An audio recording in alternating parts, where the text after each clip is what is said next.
Diusir pamannya yang ingin kuasai warisan hingga pemuda ini jadi gelandangan. 1 tahun kemudian ia pulang kampung dengan kesuksesan didampingi pria kaya dari kota. Halo sahabat, apa kabar semuanya?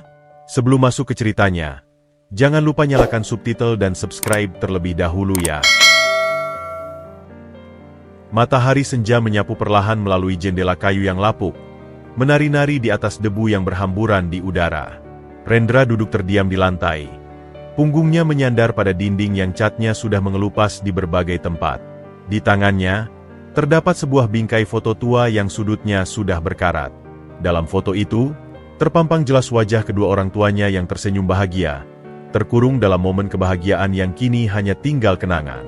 Sudah 1 tahun berlalu sejak kecelakaan truk itu merenggut nyawa mereka di jalan berliku menuju kota, namun luka di hatinya masih terasa segar seperti kemarin.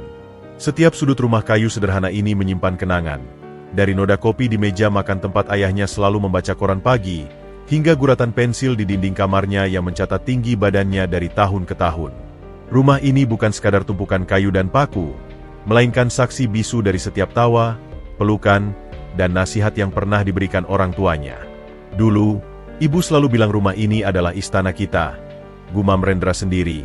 Suaranya parau dan hampir seperti angin yang berbisik. Matanya yang coklat itu berkaca-kaca, menatap foto itu dengan intensitas yang membuat dadanya sesak. Ayah berjanji akan memperbaiki terasnya ketika panen tahun ini berhasil. Namun panen itu tidak pernah datang untuk ayahnya. Kini, hanya Rendra yang tersisa. Seorang diri memikul warisan kenangan dan sepetak sawah kecil yang semakin sulit diurus. Suara jangkrik di luar sudah mulai terdengar, mengiringi langkah senja yang semakin kelam. Rendra menarik napas panjang, berusaha mengusir kesedihan yang terus menggerogoti. Ia harus kuat, karena itulah yang selalu diharapkan orang tuanya. Tiba-tiba, suara derap langkah keras memecah kesunyian. Rendra mengangkat kepalanya, mendengar suara itu semakin dekat, lantaran dan berisik, seolah sengaja ingin menarik perhatian. Jantungnya berdebar tanpa alasan yang jelas. Sebelum sempat berdiri, bayangan tinggi sudah menghalangi cahaya matahari dari pintu yang terbuka. Paman Sodik, adik kandung ayahnya, berdiri di sana dengan postur tubuh yang tegap dan wajah yang masam. Sorot matanya tajam, mengamati setiap sudut ruangan seolah sedang menaksir barang miliknya. Wajahnya yang biasanya dingin, kini dihiasi senyum tipis yang membuat darah Rendra mendadak dingin. "Rendra," sapa Paman Sodik, suaranya berat dan penuh wibawa. Tangannya menyelip di saku celana, sementara matanya terus menjelajahi ruangan. "Kita perlu bicara serius tentang hutang orang tuamu." Rendra merasa bumi seolah berguncang di bawah kakinya. "Hutang?" Kata itu terasa asing dan tidak masuk akal. Perlahan ia berdiri, meletakkan bingkai foto dengan hati-hati di atas meja kayu yang goyah. "Hutang apa, Paman?" tanyanya, berusaha menjaga suaranya tetap stabil meski tangannya gemetar. "Ayah dan ibu tidak pernah bicara tentang hutang." Paman Sodik mengeluarkan selembar kertas dari saku kemejanya, lalu membentangkannya di depan Rendra. Kertas itu terlihat lusuh dan sudah menguning, dengan tulisan yang terlihat tergesa-gesa. "Lihat sendiri," katanya dengan nada menggurui. "Mereka meminjam 50 juta dariku setahun sebelum meninggal, untuk biaya operasi ibumu yang sakit keras waktu itu." Rendra mengambil kertas itu dengan tangan gemetar. Matanya menyapu setiap baris tulisan, mencari keanehan atau ketidakcocokan. Tanda tangan di bagian bawah memang mirip dengan ayahnya, tapi ada sesuatu yang tidak beres. Cara menekan pulpennya terlalu dalam, seolah dibuat dengan emosi yang meluap. Ini tidak mungkin," bantahnya. Suaranya mulai meninggi. "Ibu tidak pernah dioperasi. Dia hanya rawat jalan di puskesmas." Paman Sodik mendecakkan lidah. Wajahnya menunjukkan ekspresi tidak sabar. Ia mengambil kembali kertas itu dan melipatnya dengan rapi. "Kau pikir aku berbohong? Kenapa aku harus mengada-ada?" tanyanya dengan nada menantang. "Hutang adalah hutang, Rendra. Dan sekarang, karena mereka sudah tidak ada, kau yang harus bertanggung jawab." Rendra merasa lututnya lemah. Udara di ruangan itu terasa semakin pengap, membuatnya sulit bernapas. "Tapi, saya tidak punya uang sebanyak itu, Paman," katanya, hampir berbisik. Itulah yang sepertinya ditunggu Paman Sodik.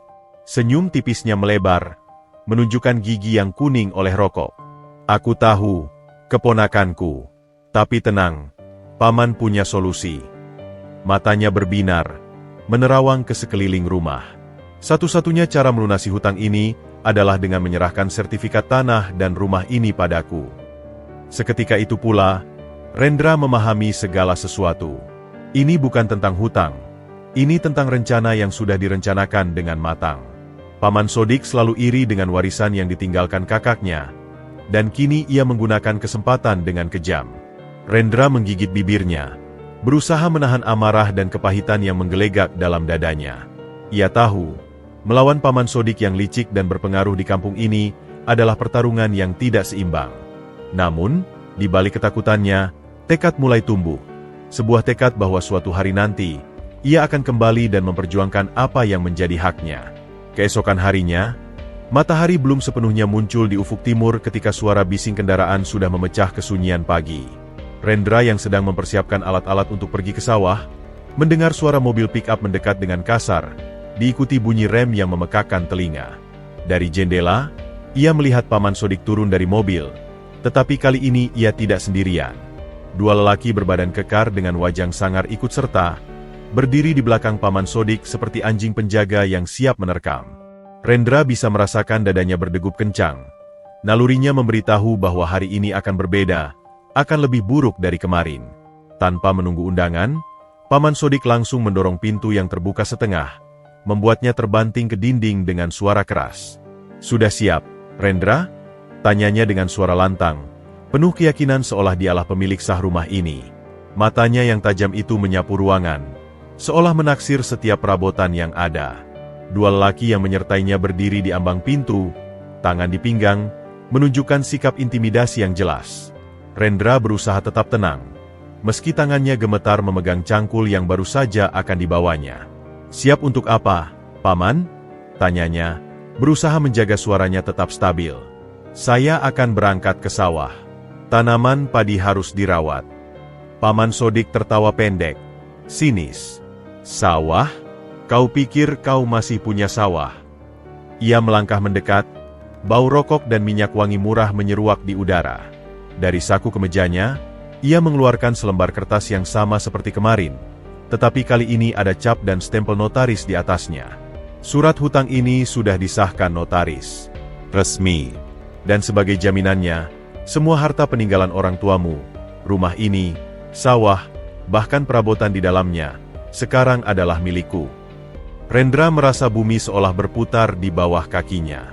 Ia menggapai sandaran kursi untuk menahan keseimbangan. "Itu tidak mungkin. Paman tidak bisa melakukan ini," katanya, suaranya mulai goyah. "Ayah dan ibu tidak pernah berhutang sepeser pun kepada Paman. Ibu bahkan pernah bilang, Paman justru sering meminjam uang pada mereka." Wajah Paman Sodik berubah merah, emosinya tersulut. "Jangan lancang, kau!" hardiknya, membuat kedua lelaki di belakangnya bergerak mendekat. "Kau pikir aku tidak punya bukti? Ini ada surat wasiat dan pengakuan hutang yang ditandatangani oleh kakakku sendiri." Ia mengacungkan kertas itu dekat ke muka Rendra. "Mau kau bandingkan dengan tanda tangan ayahmu yang lain?" Dengan tangan gemetar, Rendra mengambil kertas itu. Matanya menyapu setiap huruf, setiap guratan tinta. Ya, tanda tangan itu mirip, sangat mirip dengan ayahnya. Tapi ada sesuatu yang mengganggu. Huruf R terakhir dalam nama ayahnya biasanya memiliki lengkungan yang khas, tetapi di sini terputus dan tergesa-gesa. Ini palsu," bantahnya, berusaha membangkitkan keberanian yang hampir hilang. "Ayah tidak pernah menandatangani surat seperti ini." "Siapa yang akan percaya padamu?" sergah Paman Sodik dengan nada mengejek. "Seorang anak muda melawan seorang dewasa yang dihormati di kampung ini, dengan bukti tertulis dan disahkan notaris." Ia mendekat lagi, wajahnya hanya berjarak sejengkal dari Rendra. "Terima kenyataan, Nak. Orang tuamu memang meninggalkan hutang, dan kau harus bertanggung jawab." Rendra menggigit bibirnya sampai hampir berdarah. Air mata mulai menggenang di matanya, tetapi ia berusaha menahannya. Lalu saya harus bagaimana, Paman, ini satu-satunya rumah yang saya punya. Sawah itu adalah satu-satunya sumber penghidupan saya. Paman Sodik tersenyum tipis. Senyum kemenangan yang membuat hati Rendra semakin hancur. Kau masih muda, kuat. Kau bisa cari kerja di kota. Atau jadi kuli bangunan. Tapi untuk sekarang, ia menunjuk ke sekeliling ruangan. Semua ini milikku. Dan kau harus pergi. Sekarang juga. Pergi. Rendra terkesiap. Matanya membulat. Tapi, kemana saya harus pergi? Ini kampung halaman saya. Bukan urusanku, bentak Paman Sodik. Suaranya menggelegar. Ia memberi isyarat pada dua lelaki yang menyertainya. Bawa barang-barangnya dan keluarkan dia dari sini. Sebelum Rendra sempat bereaksi, kedua lelaki itu sudah masuk dengan kasar. Salah satunya mendorongnya hingga nyaris terjatuh. Sementara yang lain mulai melemparkan barang-barang pribadi Rendra ke dalam koper tua yang sudah usang. Buku-buku, pakaian, dan beberapa kenangan berharga lainnya diterbangkan tanpa perasaan. Tolong hentikan. Itu foto keluarga. Teriak Rendra ketika melihat salah satu lelaki melemparkan album foto ke dalam koper dengan kasar. Ia berusaha maju, tetapi Paman Sodik menghalanginya. Jadi bandel, ya? Hardik Paman Sodik. Ia sendiri yang mengambil koper itu dan melemparkannya keluar pintu. Beberapa barang berhamburan di tanah, termasuk foto orang tuanya yang terlempar dari bingkainya dan kaca pecah berantakan. Sekarang, keluar, atau kau mau aku yang mengeluarkanmu dengan paksa? Rendra berdiri terpaku. Matanya tak percaya melihat segala sesuatu yang terjadi. Rumah yang penuh kenangan indah ini berubah menjadi medan perang dalam sekejap. Ia melihat meja makan tempat keluarganya pernah berkumpul, sekarang diduduki oleh Paman Sodik dengan angkuh. Ia melihat tempat tidur orang tuanya, yang sekarang diinjak-injak oleh sepatu kotor para preman.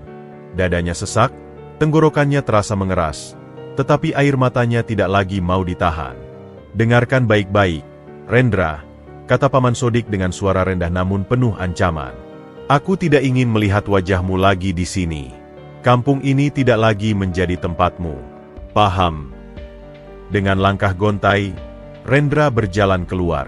Ia memunguti barang-barangnya yang berserakan, termasuk foto orang tuanya yang sudah terinjak-injak. Saat ia membungkuk untuk mengambilnya, Paman Sodik mendorongnya dari belakang hingga ia terjatuh. Cepat! Aku tidak punya waktu seharian untukmu, bentaknya. Rendra bangkit. Debu menempel di baju dan celananya. Ia tidak lagi melihat ke belakang, tidak lagi berusaha membela diri. Dengan koper usang yang hampir tidak bisa ditutup, ia berjalan menyusuri jalan tanah yang sudah ia kenal sejak kecil. Di ujung jalan, ia menoleh sekali lagi. Paman Sodik berdiri di depan rumah itu, tangan di pinggang, dengan senyum kemenangan. Dua preman itu berdiri di sampingnya, seperti penjaga yang baru saja merebut benteng. Hari masih pagi, tetapi bagi Rendra, dunia sudah gelap. Ia tidak tahu harus pergi kemana, tidak tahu harus melakukan apa. Satu-satunya yang ia pegang erat adalah foto orang tuanya yang sudah rusak. Kenangan terakhir dari kehidupan yang tiba-tiba direnggut darinya. Langkahnya berat, tetapi ia terus berjalan, meninggalkan segala yang pernah ia cintai, dengan luka yang dalam dan janji dalam hati bahwa suatu hari, ia akan kembali dan memperbaiki segala ketidakadilan ini. Kota metropolitan menyambut Rendra dengan segala kekerasannya. Dari terminal bus tempat ia turun dengan sisa uang yang tidak cukup untuk pulang. Jika saja ia masih punya rumah untuk dituju, hingga jalanan berdebu yang dipadati manusia dengan wajah-wajah lelah yang sama, semuanya terasa asing dan mengancam. Hari-hari pertamanya dihabiskan dengan berjalan tanpa arah. Koper tua yang nyaris rusak semakin memberatkan langkahnya. Malam pertama ia habiskan di sebuah taman kota, berbaring di bangku beton yang dingin sambil memeluk erat kopernya. Mata terjaga menatap bintang-bintang yang tersamar oleh polusi cahaya kota. Tidak apa, besok pasti ada jalan, bisiknya pada diri sendiri, mencoba menghangatkan hati yang semakin membeku. Namun hari-hari berikutnya justru semakin sulit. Lapar mulai menggerogoti perutnya, sementara uang yang ia miliki semakin menipis.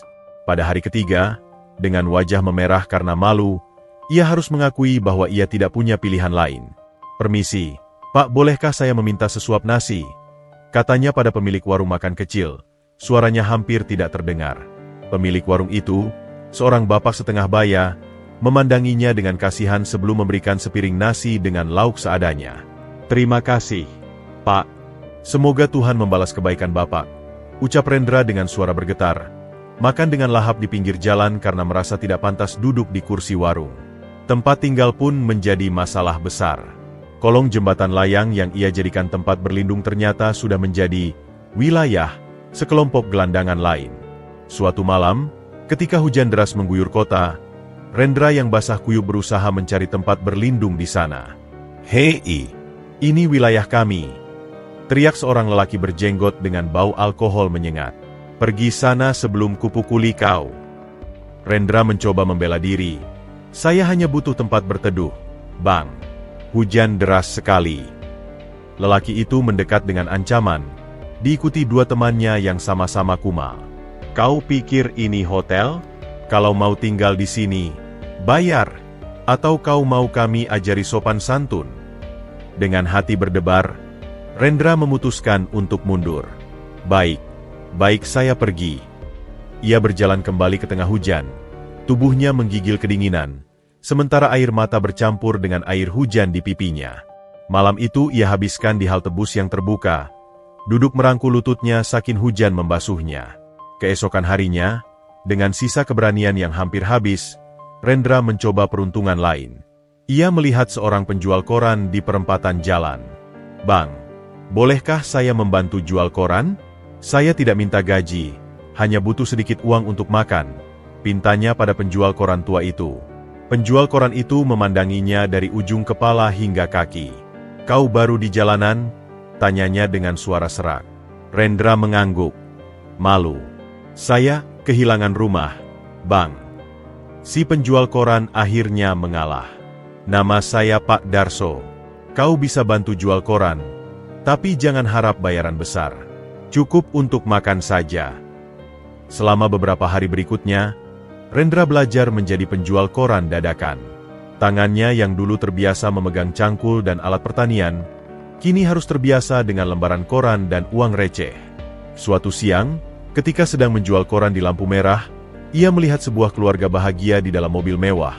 Seorang anak seusianya duduk manis di samping orang tuanya, tertawa riang. Dadanya sesak, mengingat keluarganya yang sudah tiada dan rumah yang direbut paksa. "Koran, Pak? Koran sore," ucapnya pada pengendara mobil berikutnya, berusaha menyembunyikan getar suaranya.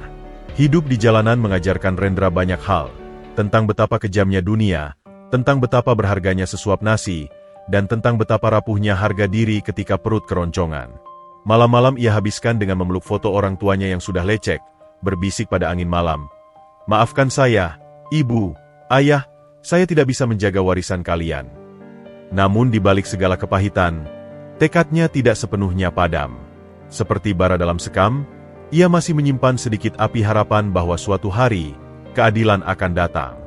Hujan turun dengan derasnya, menghujam atap seng dan aspal jalanan dengan intensitas yang seolah ingin menghapus segala kotoran kota.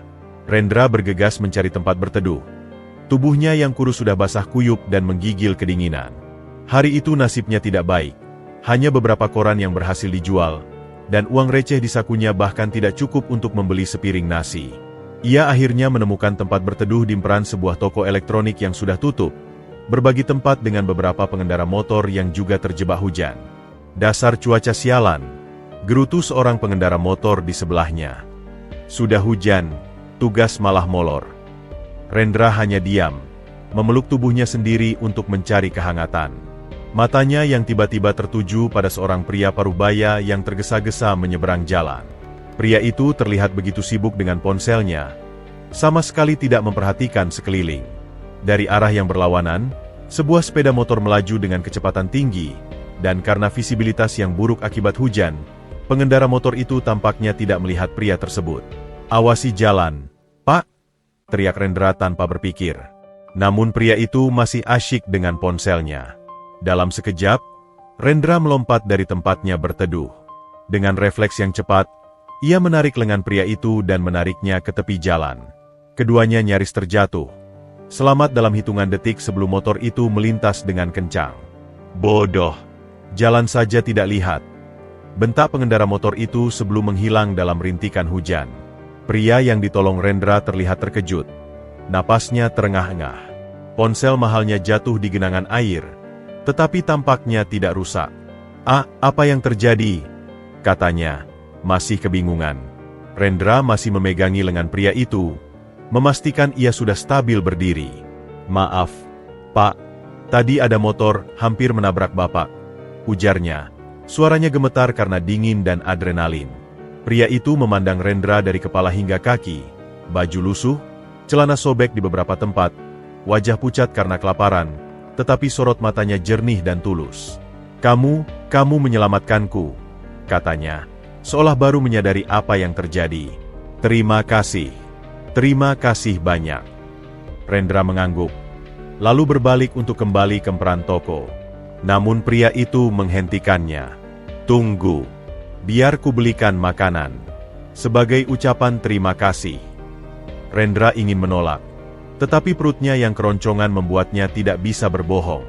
"Saya tidak ingin merepotkan, Pak." "Tidak merepotkan," sahut pria itu dengan tegas. "Aku yang berhutang nyawa padamu. Namaku Galih, tapi boleh panggil Pak Galih."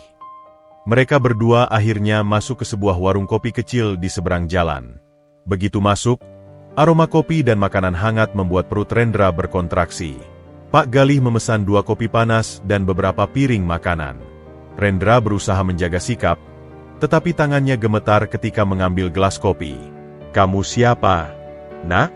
Dari mana?" tanya Pak Galih sambil memperhatikan cara Rendra makan yang masih berusaha sopan meski jelas sangat kelaparan. Rendra menelan ludah, menatap secangkir kopi di tangannya. "Nama saya Rendra, Pak. Saya dari kampung di selatan."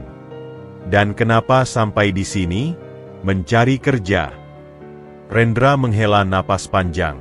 Untuk pertama kalinya sejak diusir, ia menceritakan kisahnya secara lengkap, tentang orang tuanya yang meninggal, tentang Paman Sodik yang merebut rumah dan tanah warisan dengan surat hutang palsu, tentang perjalanannya ke kota ini, dan tentang kehidupan kerasnya sebagai gelandangan selama berbulan-bulan. Suaranya kadang terputus, matanya berkaca-kaca, tetapi ia terus bercerita. Pak Galih mendengarkan dengan saksama, tidak pernah memotong, hanya sesekali mengangguk. "Jadi selama ini kamu bertahan hidup dengan menjual koran?" tanya Pak Galih setelah Rendra selesai bercerita. Rendra mengangguk. "Kadang juga membantu orang mengangkut barang di pasar. Tapi sekarang sudah sulit, Pak. Banyak yang tidak mau mempekerjakan orang seperti saya." Pak Galih memandang Rendra dengan tatapan yang dalam. Di matanya, ia tidak hanya melihat seorang gelandangan, tetapi seorang pemuda dengan ketangguhan dan kejujuran yang langka. Dalam dunia bisnisnya yang penik dengan orang-orang yang hanya mementingkan diri sendiri, bertemu dengan seseorang seperti Rendra adalah hal yang menyegarkan. "Rendra," ucap Pak Galih setelah beberapa saat terdiam, "aku punya usul. Bagaimana kalau kau bekerja untukku?" Rendra terkejut, hampir menjatuhkan gelas kopinya. "Bekerja untuk Bapak? Tapi saya tidak punya keahlian khusus, Pak. Hanya tamat SMA." Pak Galih tersenyum. "Keahlian bisa dipelajari. Yang penting adalah karakter dan integritas. Dan dari ceritamu tadi, serta caramu menyelamatkanku tanpa pamrih, aku yakin kau memiliki kedua hal itu." Rendra masih tidak percaya. "Sebagai apa, Pak?" "Mulainya sebagai office boy dulu. Belajar dari bawah. Tapi jika kau rajin dan mau belajar, tidak menutup kemungkinan kau akan naik jabatan." Pak Galih mengeluarkan kartu namanya dari saku. "Ini alamat kantorku. Datanglah besok pagi. Aku akan beritahu stafku untuk mencarikan pakaian yang layak dan memberimu kesempatan." Rendra memegang kartu nama itu dengan tangan gemetar. Matanya berkaca-kaca, tidak percaya dengan perubahan nasib yang tiba-tiba ini. "Mengapa? Mengapa Bapak mau menolong saya? Bapak tidak kenal saya." Pak Galih menatapnya dengan bijak. "Karena aku percaya setiap orang pantas mendapat kesempatan kedua.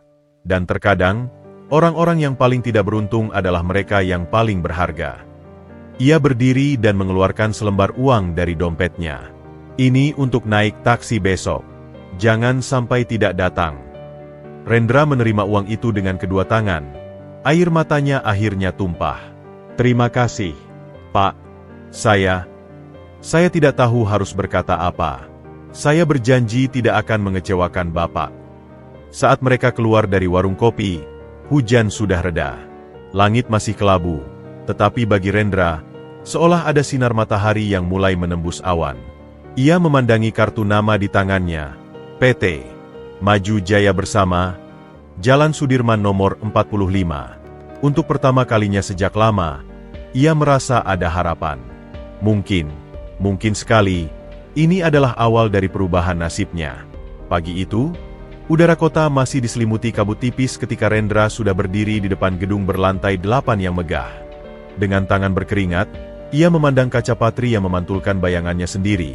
Seorang pemuda dengan baju bekas pemberian Pak Darso yang sudah disetrika rapi, mencoba tampak semirip mungkin dengan karyawan kantoran. Jantungnya berdebar kencang ketika ia menarik napas dalam-dalam dan mendorong pintu kaca berat itu. "Permisi, saya mencari Bapak Galih," katanya pada resepsionis di balik meja marmer yang mengilap. Wanita muda dengan riasan sempurna itu menatapnya dengan sebelah mata. "Ada janji.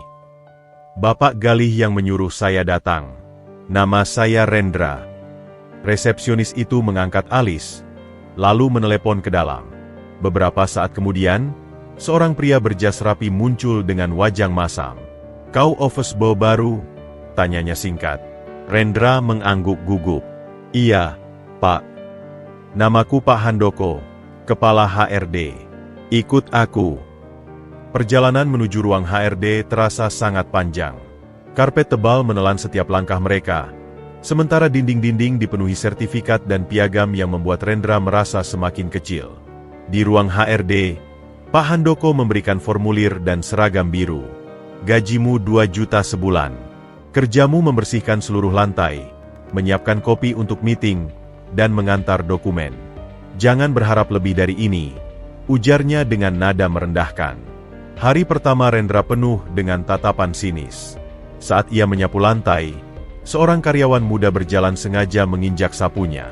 "Lapar ya?" katanya dulu gelandangan. Bisiknya keras pada rekan kerjanya, diikuti tawa menyindir. Di dapur kecil, ketika Rendra belajar menggunakan mesin kopi yang rumit, seorang sekretaris dengan high heels menyeringai. "Jangan bikin rusak, anak kampung. Mesin ini lebih mahal dari nyawamu." Namun Rendra hanya mengatupkan rapat bibirnya. Setiap penghinaan ia balas dengan kerja keras. Ia menghapus jendela sampai berkilau, menyusun dokumen dengan rapi, dan mengingat preferensi kopi setiap atasan. Saat ia membersihkan ruang arsip yang berdebu, tempat yang diabaikan semua orang, ia menemukan tumpukan dokumen lama yang berantakan. Alih-alih mengeluh, ia menghabiskan waktu 3 jam setelah jam pulang untuk mengaturnya berdasarkan tahun dan kategori. Keesokan harinya, Pak Handoko terkejut melihat ruang arsip yang berubah total. "Siapa yang merapikan ini?" "Saya, Pak," jawab Rendra sambil menunduk. "Kau bisa baca?" tanya Pak Handoko heran. "Bisa, Pak. Saya lulusan SMA." Pandangan Pak Handoko sedikit melunak. "Bagus. Tapi tetaplah pada pekerjaanmu." Puncak ujian datang ketika Rendra diminta menyiapkan kopi untuk rapat penting. Dengan tangan gemetar, ia membawa nampan berisi 8 cangkir kopi ke ruang meeting. Saat melewati karpet tebal, kakinya tersandung dan hampir saja menjatuhkan semuanya. "Dasar kikuk," hardik seorang manajer. Namun dengan refleks cepat, Rendra berhasil menyeimbangkan nampan itu. Hanya 1 cangkir yang tumpah sedikit. "Maaf, Pak. Saya akan ganti yang baru." Di ruang meeting, ia melihat Pak Galih duduk di kepala meja. Mata mereka bertemu sebentar, dan Pak Galih memberikan senyum kecil yang menyemangati. Sore itu, ketika Rendra sedang membersihkan toilet, tugas yang paling dihindari semua office boy, seorang manajer senior masuk terburu-buru. "Toilet di lantai 4 mampet. Cepat perbaiki." Rendra mengambil peralatan dan menikmati masalahnya. Ada pipa kecil yang tersumbat. Dengan sabar, ia membersihkannya menggunakan kawat yang ia bentuk sendiri. Dalam 10 menit, toilet sudah berfungsi normal. "Kau dari mana belajar memperbaiki pipa?" tanya office boy lain yang penasaran. "Dulu di kampung, Saya sering bantu ayah memperbaiki segala macam, jawab Rendra sederhana. Ketika jam pulang tiba, Rendra sedang membersihkan meja resepsionis yang sudah sepi. Tiba-tiba, Pak Galih muncul dari lift. Masih ada, Rendra. Rendra langsung berdiri tegak. Saya sedang membereskan, Pak. Pak Galih memperhatikan ruang resepsi yang bersih berkilap. Bagus. Hari pertama bagaimana? Rendra menunduk. Saya berusaha belajar, Pak. Handoko bilang kau merapikan ruang arsip dan memperbaiki toilet. Kau punya bakat terpendam. Pak Galih meletakkan tangan di bahu Rendra. Teruslah seperti ini. Kerja keras dan rendah hati. Malam itu, ketika Rendra kembali ke kos-kosan murah yang baru ia sewa dengan uang muka dari Pak Galih, ia merebahkan diri di kasur tipis dengan perasaan campur aduk. Hari ini ia melalui begitu banyak penghinaan dan cobaan, tetapi juga mendapat pujian dari orang paling penting di perusahaan. Ia memandang foto orang tuanya yang sudah ia simpan dalam bingkai baru. Ibu, ayah, saya berjanji tidak akan menyia-nyiakan kesempatan ini, bisiknya sebelum tidur, dengan tekad yang semakin membara dalam hatinya. Minggu-minggu berlalu, dan Rendra mulai terbiasa dengan ritme kerja sebagai office boy. Namun, semakin rajin ia bekerja, semakin banyak pula tatapan tidak suka yang ia terima, terutama dari Ari, seorang manajer junior yang baru berusia 28 tahun namun sudah menduduki posisi strategis. Ari dikenal sebagai karyawan ambisius yang melihat setiap orang sebagai pesaing, bahkan seorang office boy sekalipun. Suatu Senin pagi, Rendra sedang membersihkan area cubikle di lantai 3 ketika Ari mendatanginya dengan langkah cepat. Hei, kamu, siapkan kopi untuk meeting klien jam 10. Jangan seperti kemarin yang kopinya terlalu pahit. Baik, Pak Ari. Saya akan buatkan yang sesuai selera Bapak, jawab Rendra sopan. Ari tidak langsung pergi. Ia memandang sekeliling sebelum mendekat dan berkata dengan suara rendah namun penuh ancaman. Dengarkan baik-baik, Rendra. Aku tahu kamu mantan gelandangan yang diangkat Pak Galih karena kasihan. Jangan bermimpi bisa naik jabatan di sini. Tempatmu tetap di bawah, membersihkan sampah orang lain. Paham? Rendra menahan napas, mencoba mengendalikan emosi. Saya hanya ingin bekerja dengan baik, Pak. Tidak punya niat lebih dari itu. Lihat saja nanti, sindir Ari sebelum berbalik dan pergi dengan angkuh. Pukul 10 pagi, Rendra dengan hati-hati membawa nampan berisi kopi dan snack ke ruang meeting. Saat meletakkan cangkir di depan Ari, tanpa disengaja tangannya sedikit gemetar sehingga setetes kopi menetes ke taplak meja. Bodong! Lihat apa yang kau lakukan. Bentak Ari dengan suara keras sehingga semua orang di ruangan itu menoleh. Rendra segera mengambil tisu dari saku seragamnya. Maaf, Pak Ari. Saya akan segera bersihkan. Pak Galih yang duduk di seberang ruangan mengamati kejadian itu dengan tenang. Sudah, Ari. Itu hanya kecelakaan kecil. Lanjutkan presentasimu. Namun Ari masih tampak kesal. Sepanjang meeting, ia terus melemparkan pandangan tidak suka ke arah Rendra. Siang hari, ketika Rendra sedang makan siang sendirian di kantin, kebiasaan yang ia lakukan karena tidak ada yang mau duduk bersamanya, Ari mendekatinya dengan dua staf lainnya. Masih betah di sini, gelandangan? Mending kembali ke kolong jembatan saja. Di sini kau cuma memalukan. Salah satu staf yang menyertai Ari tertawa terkekeh. Iya, nih, bau-bau preman jalanan masih melekat. Rendra menahan malu. Tangannya menggenggam sendok lebih kuat. Saya di sini untuk bekerja, sama seperti kalian. Bekerja? Ejek Ari sambil mendorong piring Rendra sedikit. Kau pikir membersihkan toilet dan menyapu lantai itu bekerja? Itu hanya kerjaan untuk orang-orang tidak berpendidikan sepertimu. Rendra memilih untuk berdiri dan pergi. Lebih baik ia menghabiskan makan siangnya di tangga darurat, daripada terus mendengar penghinaan. Sore harinya, ketika Rendra sedang mengumpulkan dokumen untuk diarsipkan, ia melihat Ari dengan cepat memasukkan sesuatu ke dalam laci meja seorang manajer senior sebelum pergi dengan tergesa-gesa. Rendra tidak memikirkan hal itu sampai keesokan harinya. Pukul 9 pagi, suasana kantor tiba-tiba menjadi riuh.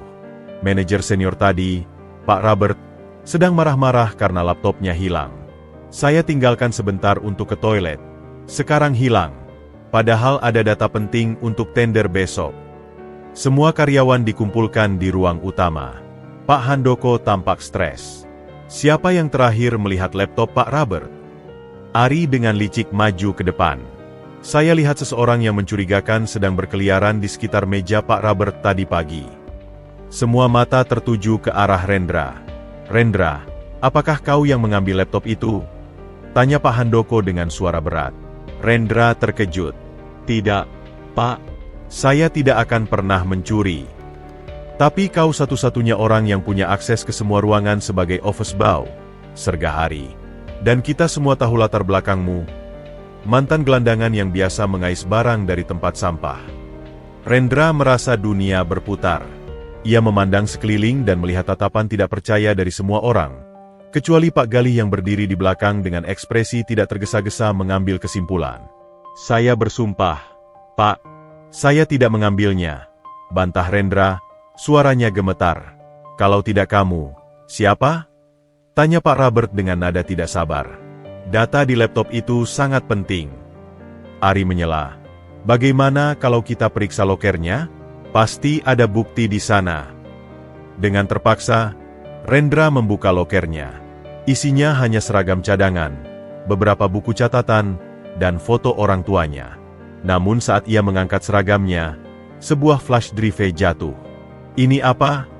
Tanya Pak Handoko mengambil flash drive itu. Saya tidak tahu, Pak.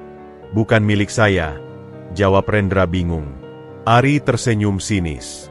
Sudah ketahuan bohongnya. Ini pasti flash drive Pak Robert.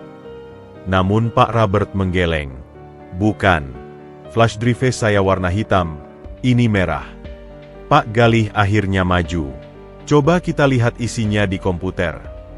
Ketika flash drive dibuka, isinya hanya beberapa file laporan biasa, tidak ada data penting milik Pak Robert. Namun satu file menarik perhatian Pak Galih. Panduan menjadi office boy profesional PDF. File yang jelas-jelas dibuat sendiri oleh Rendra untuk belajar. Rendra sedang belajar meningkatkan diri, kata Pak Galih dengan suara lantang. Dan saya yakin bukan dia yang mencuri laptop itu. Ari masih tidak menyerah. Tapi siapa lagi yang? Tiba-tiba, seorang office boy lain datang membawa laptop. Pak Robert, laptopnya ketemu. Tertinggal di ruang server. Mungkin Bapak lupa membawanya kemarin. Suasana menjadi hening. Pak Robert terlihat malu. Oh iya. Saya memang sempat membawanya ke ruang server untuk cek koneksi. Pak Handoko menghela napas. Baik. Semuanya kembali kerja.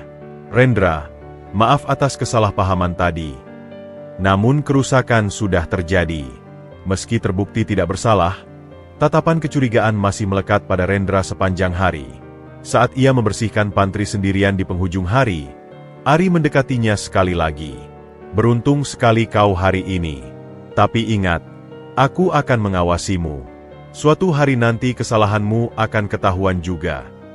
Rendra menatap Ari dengan mata berkaca-kaca. Namun kali ini ia tidak menunduk. Saya tidak takut pada Anda, Pak Ari. Karena saya tidak melakukan kesalahan. Malam itu, Rendra pulang dengan perasaan hancur. Penghinaan dan tuduhan hari ini meninggalkan luka yang dalam.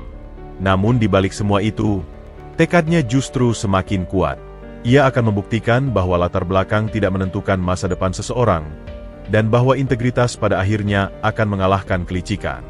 Minggu-minggu berlalu setelah insiden laptop yang hilang, dan suasana kantor mulai kembali normal. Rendra tetap menjalankan tugasnya dengan tekun. Meskipun sekarang ia lebih waspada terhadap Ari dan selalu memastikan ada saksi ketika harus bekerja di sekitar meja para manajer. Suatu Jumat sore, ketika sebagian besar karyawan sudah pulang untuk menyambut akhir pekan, Rendra masih bertahan untuk membersihkan area pantry di lantai 6. Saat ia sedang membersihkan mesin kopi yang biasanya menjadi tanggung jawab office boy shift pagi, ia mendengar suara teriakan kesal dari ruang kerja terbuka. Sial! Mesin fotokopi ini rusak lagi. Padahal laporan harus selesai hari ini. Rendra mengintip dari balik pintu pantry dan melihat seorang wanita paruhbaya, Bu Sari, staf administrasi yang dikenal baik hati, sedang memukul-mukul mesin fotokopi dengan frustrasi. Ada yang bisa saya bantu, Bu? Tanya Rendra dengan sopan. Bu Sari menoleh. Wajahnya masih cemberut. Ah, mesin fotokopi ini lagi-lagi macet. Padahal saya harus memfotokori dokumen tender untuk meeting Senin. Boleh saya coba lihat, Bu? Ucap Rendra dengan hati-hati. Dulu saya sering membantu tetangga yang punya rental fotokopi. Bu Sari menghela napas. Silakan, tapi hati-hati. Mesin ini mahal. Rendra mendekati mesin fotokori yang besar itu. Dengan cermat, ia memeriksa setiap bagian, membuka penutup, memeriksa roll, dan melihat ke dalam mekanisme yang rumit. Matanya yang jeli langsung menangkap masalahnya. Selembar kertas yang tersangkut di bagian dalam dan sudah mulai melilit komponen penting. Ada gunting atau obeng, Bu? Tanya Rendra tenang. Bu Sari buru-buru mengambil toolkit kecil dari laci meja. Dengan tangan yang terampil, Rendra mulai membuka beberapa bagian mesin. Jari-jarinya yang lentik dengan penuh kesabaran mengeluarkan kertas yang tersangkut, membersihkan sisa-sisa tinta yang menempel, dan merapikan kabel yang agak longgar. Kau yakin bisa memperbaikinya? Tanya Bu Sari dengan cemas. Kalau sampai rusak lebih parah, kita berdua bisa dipecat. Tenang, Bu. Saya pernah memperbaiki mesin yang lebih parah di kampung. Jawab Rendra sambil terus berkonsentrasi. Tak lebih dari 15 menit, Rendra sudah berhasil memasang kembali semua komponen. Ia menutup penutup mesin dengan rapat, lalu menekan tombol power. Mesin itu hidup dengan suara halus, layar LCD menyala, dan selembar kertas uji keluar dengan sempurna. Berhasil! Seru Bu Sari dengan gembira. Kau hebat, Rendra. Teknisi kita saja biasanya butuh waktu sejam untuk memperbaiki mesin ini. Rendra tersenyum malu. Kebetulan saja, Bu. Masalahnya tidak terlalu sulit. Saat mereka sedang asyik berbincang, keduanya tidak menyadari bahwa Pak Galih telah berdiri di pintu selama beberapa menit, mengamati dengan seksama. Rendra, dari mana kau belajar keterampilan seperti itu? Tanya Pak Galih tiba-tiba, membuat Rendra sedikit terkejut. Rendra menunduk hormat. Dulu di kampung, Pak, ayah saya sering memperbaiki berbagai macam alat, dari mesin jahit sampai pompa air. Saya suka memperhatikan dan membantunya. Kadang juga membantu tetangga yang punya usaha rental komputer dan fotokopi. Pak Galih mendekat. Matanya berbinar dengan minat yang mendalam. Apalagi yang bisa kau perbaiki? Rendra berpikir sejenak. Saya pernah membantu memperbaiki komputer yang rusak, instalasi jaringan, dan juga beberapa alat elektronik sederhana. Tapi hanya belajar otodidak. Pak, tidak punya sertifikat resmi. Bu Sari yang masih antusias menambahkan, Pak, Rendra ini benar-benar berbakat. Teknisi luar yang kita bayar mahal saja sering kewalahan dengan mesin ini, tapi dia bisa memperbaikinya dalam waktu singkat.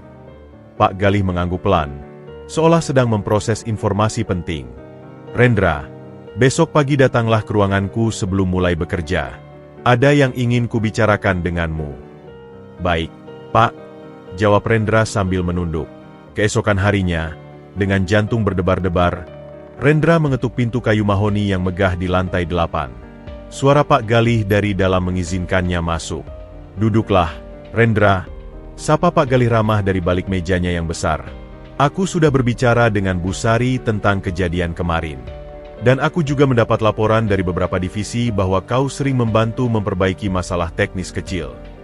Rendra duduk dengan tegak, sedikit gugup.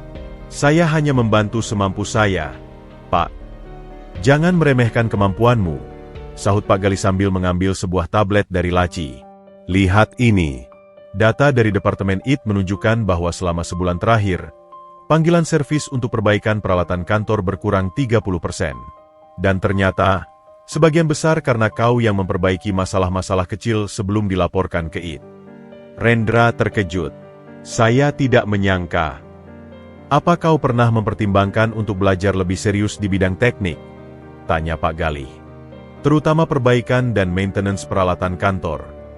Saya memang suka, Pak. Tapi saya tidak punya biaya untuk sekolah khusus. Pak Galih tersenyum. Bagaimana kalau perusahaan yang membiayaimu? Kau bisa ikut kursus singkat sambil tetap bekerja di sini. Shift pagi untuk bekerja, shift sore untuk belajar. Rendra hampir tidak percaya dengan apa yang didengarnya. Sungguh, Pak? Tapi, Saya hanya office boy. Apakah pantas?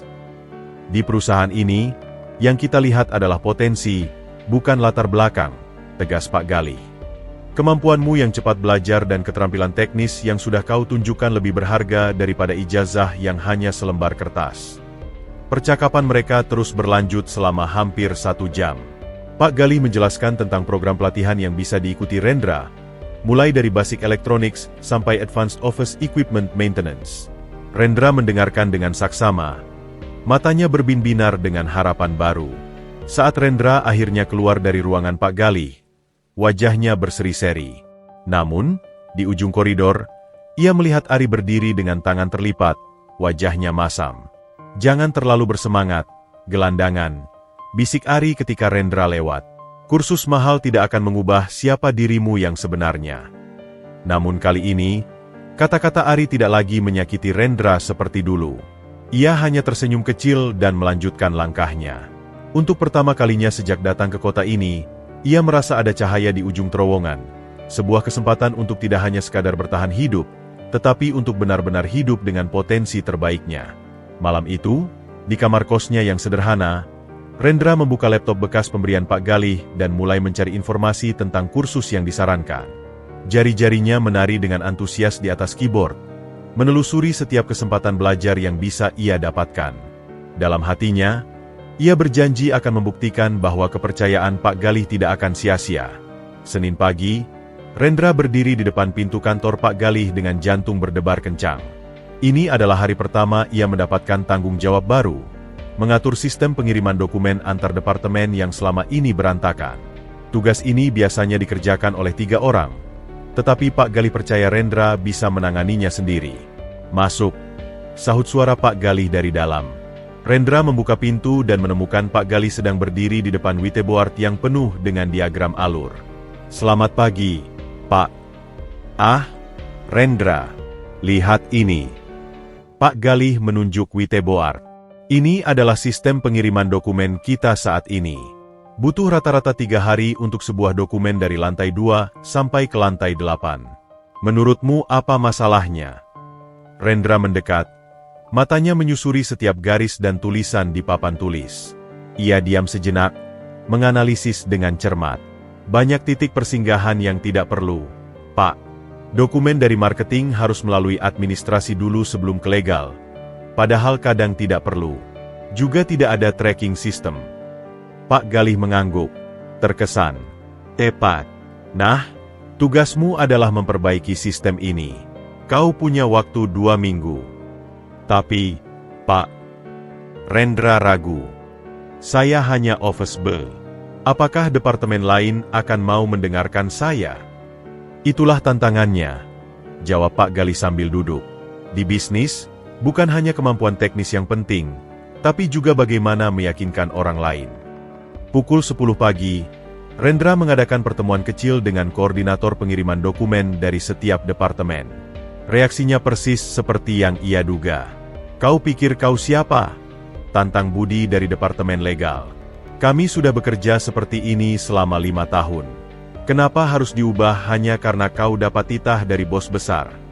Santi dari administrasi menambahkan dengan nada merendahkan, "Kami butuh sistem yang proven, bukan eksperimen dari office boy." Rendra menarik napas dalam.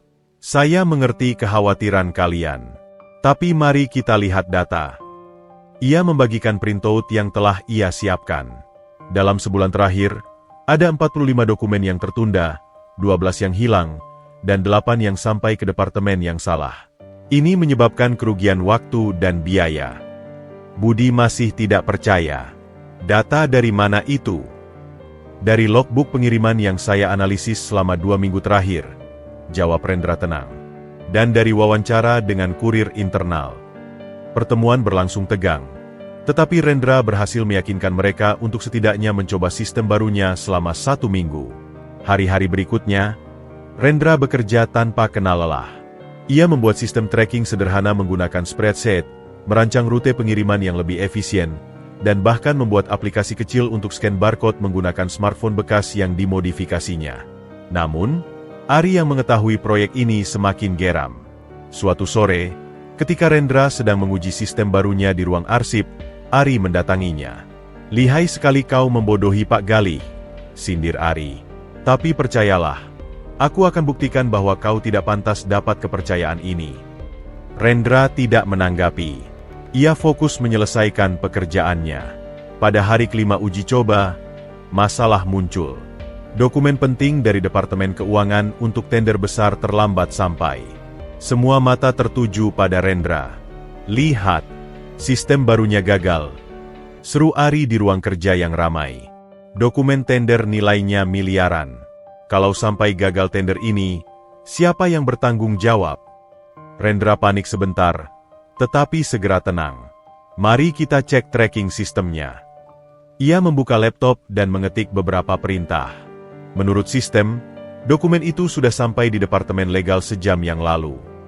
"Tidak ada," bantah Budi dari legal. Rendra memeriksa lebih detail. White System menunjukkan dokumen ditandatangani oleh Bapak Budi jam 10.32 pagi. Semua orang terkejut. Budi terlihat gugup. Ada kesalahan saja. Tapi Rendra sudah berdiri dan berjalan ke meja Budi. "Boleh saya lihat laci kanan bawah meja Bapak?" Budi menjadi pucat. "Tidak boleh. Berani-beraninya kau." Tepat saat itu, Pak Galih muncul. "Ada masalah." Rendra menjelaskan situasinya. Dengan berat hati, Budi akhirnya membuka laci meja, dan di sana terletak dokumen tender yang seharusnya sudah dikirim ke departemen lain. Saya lupa," kata Budi terbata-bata. Tapi Ari yang berdiri di belakang tiba-tiba menyela. "Rendra yang menyuruh Budi menundanya. Saya dengar sendiri kemarin." Rendra terkejut dengan kebohongan itu. "Itu tidak benar, Pak." Suasana menjadi tegang. Dua versi cerita yang bertolak belakang. Pak Galih memandang keduanya dengan tajam. "Pak, saya punya bukti," kata Rendra tiba-tiba. Ia mengambil smartphone-nya dan memutar rekaman suara. "Saya selalu rekam setiap pertemuan penting untuk dokumentasi." Dari speaker kecil terdengar suara Ari. "Budi, kau harus cari cara untuk gagalkan sistem Rendra. Aku janji nanti aku urus promosimu." Wajah Ari menjadi pucat pasi. Ia tidak menyangka Rendra begitu cerdik. Pak Galih menghela napas. "Ari, Budi, ke ruanganku. Sekarang." Setelah mereka pergi, para staf yang lain memandang Rendra dengan hormat. Sistem pengiriman dokumennya terbukti efektif. Waktu pengiriman berkurang dari 3 hari menjadi 1 hari, dan tidak ada dokumen yang hilang selama uji coba. Sore itu, Pak Galih memanggil Rendra ke ruangannya. "Kau lulus ujian pertamanya dengan baik. Tidak hanya teknis, tapi juga politik kantor." "Maafkan saya merekam tanpa izin, Pak," kata Rendra menunduk. "Kadang kita harus melakukan hal yang tidak biasa untuk membuktikan kebenaran," jawab Pak Galih. "Mulai besok, kau resmi menjadi koordinator sistem dokumen perusahaan." "Dan tentang Ari, saya tidak ingin Ari dipecat, Pak," ucap Rendra tiba-tiba. "Setiap orang pantas dapat kesempatan kedua." Pak Galih memandangnya dengan heran. "Setelah semua yang ia lakukan padamu." "Justru karena itulah, Pak, saya tahu bagaimana rasanya tidak diberi kesempatan." Pak Galih mengangguk pelan, dan dalam hatinya, ia semakin yakin bahwa Rendra adalah permata langka yang pantas ia poles. Bulan-bulan berlalu sejak Rendra diangkat menjadi koordinator sistem dokumen. Posisi barunya memberinya akses ke lebih banyak bagian perusahaan, termasuk ruang server dan arsip digital. Namun, kedudukannya yang semakin penting justru membuat api kecemburuan di hati Ari semakin membara. Suatu Kamis sore, ketika hampir semua karyawan sudah pulang, Rendra masih asyik menyusun laporan evaluasi sistem barunya. Ponselnya bergetar, sebuah pesan dari Pak Galih. "Besok pagi saya butuh data efisiensi sistem dokumen untuk presentasi Dewan Direksi. Bisa siapkan?" Rendra membalas, "Siap, Pak. Semua data sudah ada di sistem. Tinggal print dan binding." Ia segera menuju ruang server kecil di lantai 5 yang menjadi tanggung jawabnya sejak promosi. Namun ketika hendak membuka pintu, ia merasa ada yang aneh. Pintu yang biasanya terkunci rapat sekarang terlihat sedikit terbuka. "Siapa di sana?" panggil Rendra sambil mendorong pintu perlahan. "Ruangan kosong. Tapi instingnya mengatakan ada yang tidak beres. Ia segera mengecek komputer server. Masih menyala, tapi ada aplikasi yang terbuka yang tidak seharusnya ada di sana. Strange, gumamnya sambil memeriksa log aktivitas. Matanya membesar ketika melihat ada akses tidak sah ke folder laporan keuangan proyek khusus. Keesokan paginya, suasana kantor bergemuruh dengan berita buruk. Pak Robert dari keuangan berwajah pucat sambil berlari menuju ruang Pak Galih. Data proyek khusus hilang, teriaknya. Folder laporan keuangan untuk tender pemerintah kosong. Kekacauan segera menyebar. Proyek khusus adalah tender senilai 50 miliar yang sedang diperjuangkan perusahaan. Hilangnya data bisa berarti gagal tender dan kerugian besar. Pak Galih mengadakan pertemuan darurat. Siapa yang terakhir mengakses server? Tanyanya dengan suara berat. Ari dengan cepat berdiri. Pak, kemarin sore saya lihat Rendra masih di ruang server. Dan saya ingat, dulu dia pernah ketahuan membawa flash drive mencurigakan. Semua mata tertuju ke Rendra yang duduk di sudut ruangan. Saya sedang mengerjakan laporan untuk Bapak, bantah Rendra. Laporan apa? Sergah Ari. Kau bilang semua data sudah siap tinggal print. Pak Handoko dari HRD ikut bicara. Kita harus periksa loker Rendra. Untuk keamanan bersama. Dengan perasaan campur aduk, Rendra membawa mereka ke lokernya. Saat dibuka, semua terlihat rapi, kecuali sebuah flash drive hitam yang tergeletak di antara tumpukan bukunya. Ini, seru Ari dengan kemenangan. Flash drive yang sama seperti dulu. Pak Robert mengambil flash drive itu dan langsung menghubungkannya ke laptopnya. Beberapa detik kemudian, wajahnya menjadi pucat. Ini data proyek khusus. Tapi sudah terenkripsi. Rendra merasa dunia berputar. Itu bukan milik saya. Saya tidak tahu itu ada di loker saya. Sudah jelas siapa pelakunya, kata Ari dengan nada menuduh. Dia menyimpan data yang dicuri di flash drive-nya sendiri. Pak Galih memandang Rendra dengan tatapan yang dalam. Apa yang kau bisa katakan untuk membela diri, Rendra? Rendra menarik napas dalam. Pak, saya tidak mencuri data itu. Tapi saya punya informasi. Semalam saya melihat log aktivitas server dan ada akses tidak sah jam 7 malam. Saya sudah backup log itu. Ari tertawa sinis. Backup? Kau bisa saja memanipulasi data itu. Tunggu, potong Pak Robert tiba-tiba. Data di flash drive ini terenkripsi dengan sistem baru kita. Hanya beberapa orang yang punya akses kunci. Saya, Pak Galih, dan Ari. Suasana menjadi hening. Ari terlihat gugup.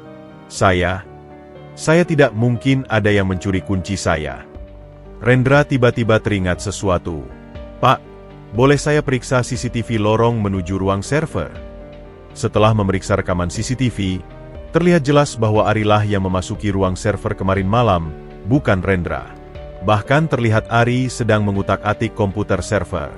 Jadi Rendra yang menyuruh saya, bantah Ari dengan panik. Dia ancam akan memecat saya kalau tidak menuruti perintahnya. Tapi kali ini, tidak ada yang percaya lagi padanya. Kebohongannya selama ini akhirnya terbongkar. Pak Galih memandang Ari dengan kecewa. Kau tidak hanya mencoba mencuri data, tapi juga memfitnah rekan kerjamu. Ini adalah pelanggaran berat. Ari akhirnya mengaku. Iri dan dengki telah membutakan hatinya. Ia dipecat siang itu juga. Setelah semua orang pergi, Pak Galih memanggil Rendra ke ruangannya. Maafkan saya meragukanmu, Rendra. Tidak apa, Pak. Saya mengerti situasinya memang mencurigakan. Yang membuatku heran, kata Pak Galih. Kenapa kau tidak membenci Ari, padahal ia sudah sering menyakitimu? Rendra tersenyum kecil. Saya belajar bahwa membenci hanya akan menghalangi kemajuan sendiri. Toh, saya sudah membuktikan kebenaran. Pak Galih mengangguk, kagum dengan kematangan Rendra. Besok, kita akan bahas promosimu. Kau pantas mendapat posisi yang lebih tinggi. Namun dalam hati Rendra, ia tahu bahwa setiap kesulitan yang dihadapinya, mulai dari pengusiran oleh pamannya sampai fitnah di kantor, telah mengajarkannya pelajaran berharga, bahwa kejujuran dan ketekunan pada akhirnya akan membuahkan hasil. Hari-hari setelah pemecatan Ari terasa lebih tenang di kantor. Namun beban di pundak Rendra justru semakin berat. Promosi yang dijanjikan Pak Gali bukan hadiah gratis, melainkan ujian yang lebih besar. Pagi itu, Rendra dipanggil ke ruang rapat direksi di mana para pimpinan divisi berkumpul dengan wajah-wajah penuh ekspektasi. "Rendra," buka Pak Gali dengan suara formal, "perusahaan mendapat tawaran kerjasama dari Grup Santoso. Mereka pemain besar di retail dengan 200 cabang yang butuh sistem digitalisasi dokumen. Ini proyek 6 bulan dengan nilai sangat signifikan." Seorang direktur senior menambahkan, "Masalahnya, semua tim proyek kita sedang menangani pekerjaan lain. Kamu yang paling memahami sistem dokumen kita. Berani ambil tantangan ini?" Rendra merasa mulutnya kering. "Saya belum pernah menangani proyek sebesar ini, Pak." "Kau punya 1 minggu untuk menyusun proposal dan presentasi," kata Pak Gali. "Tim kecil akan dibentuk untuk mendukungmu, tapi kau yang jadi penanggung jawab." Malam itu, Rendra begadang sampai larut. Ruang kerjanya yang kecil di lantai 5 dipenuhi printout data, diagram alur, dan perhitungan finansial. Ia menyadari ini bukan hanya tentang teknis, tapi tentang kepercayaan klien besar. Hari ketiga persiapan, masalah mulai muncul. Tim yang dijanjikan ternyata hanya 3 orang, semua staf junior yang belum berpengalaman. Bahkan lebih buruk, Budi, rekan Ari dulu, dengan sengaja memberikan data yang salah.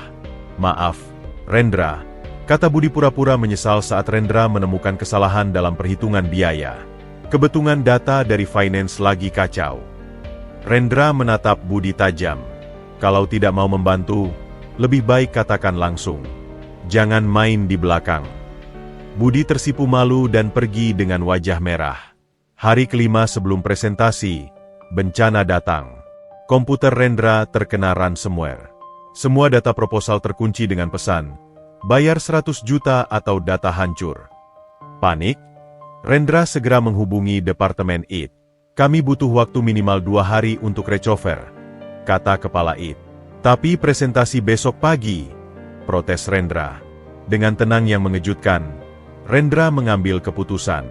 "Saya akan buat ulang. Tolong siapkan komputer baru." Ia bekerja tanpa tidur 36 jam. Dengan ingatan yang tajam dan catatan-catatan kecil yang disimpannya, ia menyusun ulang seluruh proposal. Bahkan ia sempat memperbaiki beberapa bagian yang sebelumnya kurang sempurna. Saat hari presentasi tiba, Rendra masuk ruangan dengan mata berkantung tapi penuh keyakinan. Di seberang meja, duduk 5 orang dari Grup Santoso dengan ekspresi skeptis. "Kami dengar perusahaan ini punya sistem dokumen terbaik," buka Bapak Santoso, pemilik grup. "Tapi kenapa mengirim anak muda seperti kamu untuk presentasi proyek sebesar ini?" Rendra tersenyum. "Usia tidak menentukan kualitas, Pak. Izinkan saya menunjukkan solusi untuk masalah Bapak." Presentasi berlangsung lancar sampai tiba-tiba terjadi pemadaman listrik. Ruangan gelap gulita, laptop mati, proyektor padam. "Lihat, bahkan listrik saja tidak stabil," keluh salah satu tim Santoso. Dalam kegelapan, Rendra berdiri. "Justru ini kesempatan sempurna menunjukkan keunggulan sistem kami." Ia menyalakan smartphone-nya dan mengakses cloud storage. Semua data sudah tersimpan online dengan backup di 3 server berbeda. Tidak ada yang hilang. Ketika listrik menyala kembali, Rendra melanjutkan dengan tenang. Bahkan ia menggunakan kejadian tadi sebagai contoh bagaimana sistem yang ia tawarkan bisa mengatasi gangguan tak terduga. Di akhir presentasi, Bapak Santoso bertepuk tangan. "Luar biasa. Tidak hanya teknismu yang hebat, tapi juga sikapmu under pressure. Kami setuju kerjasama." Sore itu, Pak Galih memanggil Rendra. "Kau tidak hanya menyelamatkan proyek itu, tapi juga membawa nama perusahaan ke level yang lebih tinggi." "Sebenarnya saya hampir menyerah, Pak. Waktu komputer kena ransomware." "Tahu siapa dalangnya?" potong Pak Galih. "Budi. Kami sudah periksa log aktivitas. Dia masih dendam karena Ari dipecat." Rendra menghela napas. "Apa Budi akan dipecat juga?" "Sudah," jawab Pak Galih. "Tapi yang membuatku bangga, kau tidak membiarkan hal itu mengalihkan fokusmu." Minggu berikutnya, Rendra secara resmi diangkat sebagai manajer proyek digital transformation, posisi yang biasanya hanya didapat oleh mereka yang bergelar sarjana dan berpengalaman 5 tahun. Di usianya yang masih 23 tahun, Rendra menjadi manajer termuda dalam sejarah perusahaan. Dalam hatinya, ia tahu ini semua berawal dari keputusan untuk tidak pernah menyerah, baik ketika diusir dari rumahnya, menjadi gelandangan, maupun menghadapi rintangan di kantor. Setiap langkah, sekecil apapun, membawanya semakin dekat kepada cita-citanya, membuktikan bahwa kejujuran dan kerja keras akan membuahkan hasil. Ruangan eksekutif lounge di lantai 8 terasa begitu berbeda dari area kerja biasa. Di sanalah Rendra duduk menghadap Pak Galih, dengan setumpuk buku dan tablet di antara mereka. 3 bulan telah berlalu sejak promosi Rendra menjadi manajer proyek, dan kini Pak Galih memutuskan untuk menjadi mentor pribadinya. Pertama-tama, buka Pak Galih sambil menyuguhkan teh herbal, kita harus bicara tentang penampilan. Bukan soal merek pakaian, tapi tentang bagaimana caramu mempresentasikan diri. Rendra melihat bajunya yang sederhana. Apakah penampilan memang begitu penting, Pak? Bayangkan ini, kata Pak Galih sambil berdiri dan berjalan ke depan jendela kaca. Jika kau bertemu 2 orang dokter, satu dengan jas lab bersih dan rapi, satu dengan kaos oblong, mana yang akan kau percaya? Rendra mengangguk paham. Tapi saya tidak punya banyak uang untuk pakaian mahal.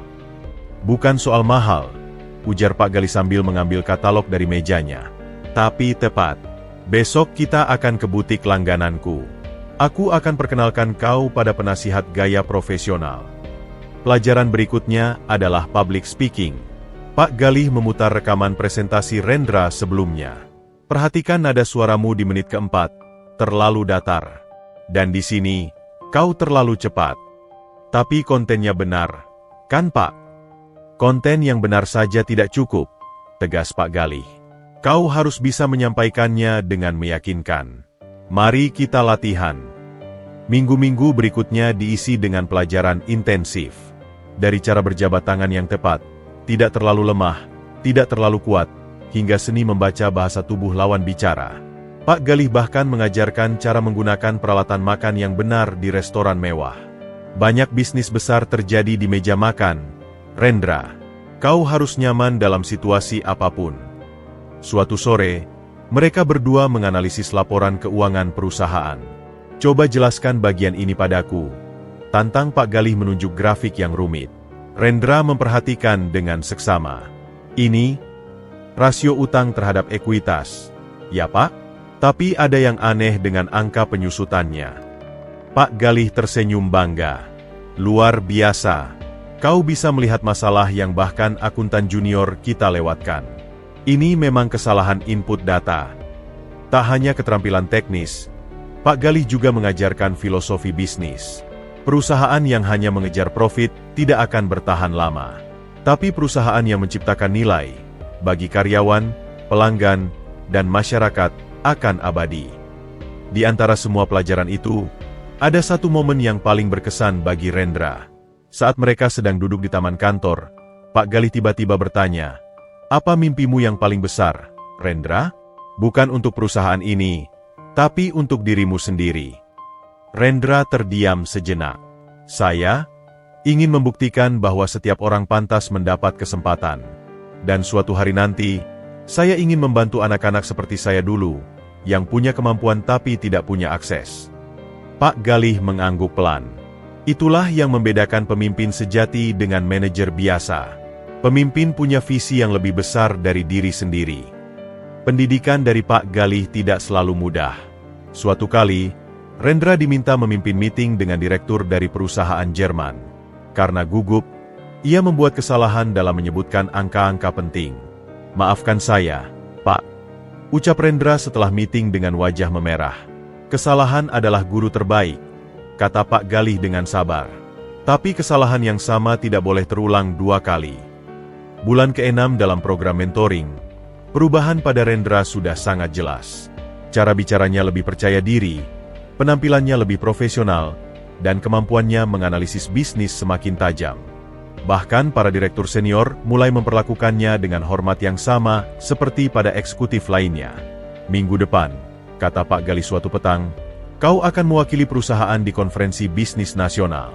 Sudah siap. Rendra menarik napas dalam. Saya akan berusaha yang terbaik, Pak. Percayalah pada kemampuanmu sendiri, Rendra. Aku tidak akan menginvestasikan waktu sebanyak ini jika aku tidak yakin padamu. Malam sebelum konferensi, Rendra berdiri di depan cermin di apartemen barunya. Sebuah unit sederhana yang kini bisa ia sewa berkat gajinya yang sudah meningkat drastis. Ia mengenakan setelan jas pertamanya, dasi yang diikat dengan sempurna berkat pelajaran dari Pak Galih, dan sepatu kulit yang mengilap. Namun yang paling berubah bukan penampilan luarnya, tapi sorot matanya. Tidak lagi ada keraguan atau ketakutan. Yang ada adalah keyakinan dan tekad. Dalam hatinya, ia berterima kasih pada setiap kesulitan yang pernah dihadapinya, karena semuanya telah membawanya sampai ke sini. Esok hari, ia akan membuktikan bahwa anak kampung yang pernah diusir dari rumahnya sendiri, yang pernah menjadi gelandangan, bisa berdiri sejajar dengan para eksekutif terbaik di negeri ini. Ballroom Hotel Bintang 5 itu dipenuhi oleh para eksekutif paling berpengaruh di kota. Rendra berdiri di belakang panggung, mengamati melalui tirai bagaimana para pembicara sebelumnya memukau audiens dengan presentasi mereka. Telapak tangannya berkeringat, meski AC di ruangan itu cukup dingin. 5 menit lagi, Pak Rendra, bisik asisten panggung. Rendra mengangguk, mengambil napas dalam-dalam. Ia memeriksa notes di tabletnya untuk kesekian kalinya. Presentasinya tentang Digital Transformation untuk UMKM. Ini bukan hanya yang terbesar dalam karirnya, tapi juga menentukan masa depan divisi barunya. Tiba-tiba, ponselnya bergetar. Sebuah pesan dari Pak Galih. Ingat, kau lebih siap dari yang kau kira. Percaya diri. Saat namanya dipanggil, Rendra melangkah ke panggung dengan langkah pasti. Sorot lampu menyilaukan. Ratusan pasang mata menatapnya. Ia memulai dengan suara yang jelas dan tegas. Bapak-bapak dan ibu-ibu yang terhormat, izinkan saya membagikan sebuah cerita. 2 tahun yang lalu, saya adalah seorang gelandangan yang tidur di kolong jembatan. Hari ini, saya berdiri di sini bukan sebagai contoh kesuksesan individu, tapi sebagai bukti bahwa transformasi digital bisa memberdayakan siapa saja, bahkan yang paling terpinggirkan sekalipun. Seluruh ruangan hening. Beberapa wajah tampak tidak percaya, yang lain penuh ketertarikan. Presentasi berjalan lancar sampai tiba-tiba, di tengah sesi, seorang pria berjas abu-abu berdiri. Maaf menginterupsi. Sama sekali tidak impreset dengan presentasi ini. Perusahaan Anda hanya mengulang konsep lama dengan kemasan baru. Rendra berhenti sejenak, menatap pria itu. Dalam hatinya, panik mencoba menguasai, tapi ia ingat nasihat Pak Galih. Kritik adalah hadiah, entah untuk memperbaiki kesalahan atau menguatkan keyakinan. Boleh saya tahu nama Bapak? Tanya Rendra dengan sopan. Stephen Wijaya, Direktur Mega Kreatif. Jawab pria itu dengan angkuh. Dan saya sudah 20 tahun di bisnis ini. Tidak ada yang baru dari presentasi Anda. Rendra tersenyum. Justru itulah masalahnya, Pak Stephen. Kita terlalu lama terjebak dalam cara berpikir lama. Ia menekan tombol remote, mengganti slide. Mari kita lihat data real dari pilot project kami di 3 kota. Data yang ditampilkan begitu meyakinkan. Peningkatan efisiensi 65%. Penghematan biaya 40%, dan yang paling penting, pertumbuhan omzet rata-rata 80% bagi UMKM yang bergabung. Stephen masih tidak puas. Data bisa diatur. Saya butuh bukti nyata. Baik, kata Rendra. Ia menutup presentasinya. Daripada saya yang bicara, mari kita dengarkan langsung dari pelakunya. Dari belakang panggung, muncul 3 orang. Seorang penjual sate dari kampung, pemilik warung kopi, dan pengrajin kerajinan tangan. Masing-masing mereka menceritakan pengalaman transformasi digital dengan sistem Rendra. Penjual sate itu berbicara dengan polos. Dulu saya cuma jualan di pinggir jalan. Sekarang bisa kirim pesanan sampai keluar kota. Anak saya yang dirantau bisa pesan lewat aplikasi, bayar pakai transfer, terus saya antar ke alamat yang diminta. Suasana berubah total. Beberapa audiens mulai bertepuk tangan, sementara Stephen duduk dengan wajah memerah. Setelah presentasi selesai, Rendra dikerumuni banyak orang. Kartu namanya habis dalam 10 menit. Tapi yang paling mengejutkan adalah ketika Stephen mendekatinya. Maafkan sikap kasar saya tadi, ucap Stephen dengan rendah hati. Saya terpukau dengan presentasi Anda. Maukah Anda menjadi konsultan untuk perusahaan kami? Malam harinya, Rendra dan Pak Galih makan malam di restoran mewah. Aku dengar Stephen Wijaya, si Shark, yang terkenal sulit, akhirnya jinak juga, kata Pak Galih sambil tersenyum. Bukan menjinakkan, Pak. Saya hanya menunjukkan fakta yang tidak bisa ia bantah. Pak Galih mengangguk bangga. Itulah kekuatan sebenarnya. Tidak perlu berdebat, cukup tunjukkan bukti. Keesokan harinya, berita tentang presentasi Rendra menyebar. Perusahaan mendapat 5 tawaran kerjasama baru dalam sehari. Bahkan sebuah media bisnis terkemuka ingin mewawancarainya. Tapi di balik kesuksesan itu, Rendra justru merasa semakin rendah hati. Semakin tinggi ia melesat, semakin ia ingat dari mana asalnya. Semakin banyak pujian yang diterima, semakin ia sadar bahwa semua ini berkat orang-orang yang percaya padanya, terutama Pak Galih. Pak, saya punya ide, kata Rendra saat mereka bertemu di kantor. Bagaimana kalau kita buka program beasiswa untuk anak-anak tidak mampu yang punya bakat di bidang teknologi? Pak Galih memandangnya dengan mata berbinar. Kau tidak berubah, Rendra. Masih memikirkan orang lain meski sekarang sudah sukses. Karena saya tidak pernah lupa, Pak. Saya tahu bagaimana rasanya punya kemampuan tapi tidak punya kesempatan. Malam itu, Rendra menelpon Pak Darso, penjual koran yang pernah membantunya dulu. Pak, saya ingin membiayai sekolah anak Bapak. Dan saya butuh bantuan Bapak untuk program beasiswa kami. Di seberang telepon, Pak Darso menangis terharu. Rendra pun ikut terharu. Ia ingat betul, 2 tahun lalu, ia adalah orang yang sama seperti Pak Darso, berjuang untuk sekadar bertahan hidup. Ujian besar dalam karirnya telah berlalu dengan sukses. Tapi ujian yang sebenarnya, pikir Rendra, adalah bagaimana ia tetap menjadi diri sendiri di tengah segala kesuksesan ini. Dan sejauh ini, ia yakin bisa melewatinya dengan baik.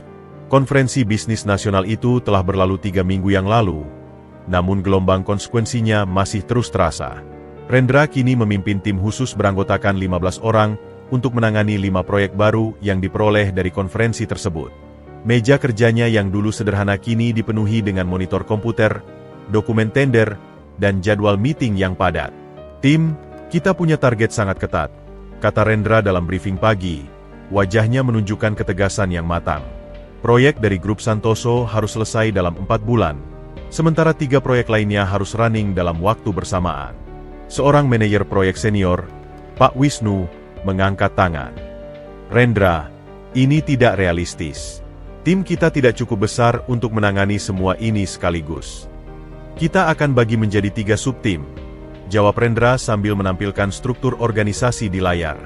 Pak Wisnu, Anda pimpin tim A untuk proyek retail. Ibu Sari, Anda handle tim B untuk proyek pemerintah. Saya sendiri yang akan tangani proyek dari Grup Santoso dengan tim C. Ruang meeting penuh dengan desahan dan keraguan. Seorang konsultan senior berbisik cukup keras.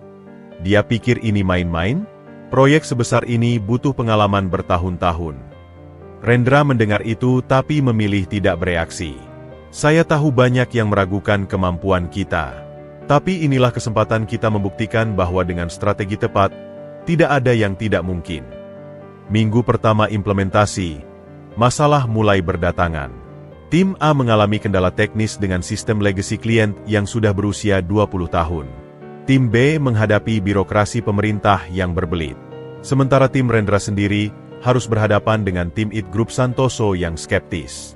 Kami tidak mau jadi kelinci percobaan untuk sistem baru, protes Kepala IT Grup Santoso dalam video conference. Kami butuh jaminan ini akan bekerja sempurna. Rendra menjawab dengan tenang. Pak Budi, izinkan saya demonstrasikan modul pertama. Jika dalam 2 minggu tidak ada peningkatan efisiensi minimal 20%, kami akan hentikan proyek dengan segala konsekuensi finansial pada kami.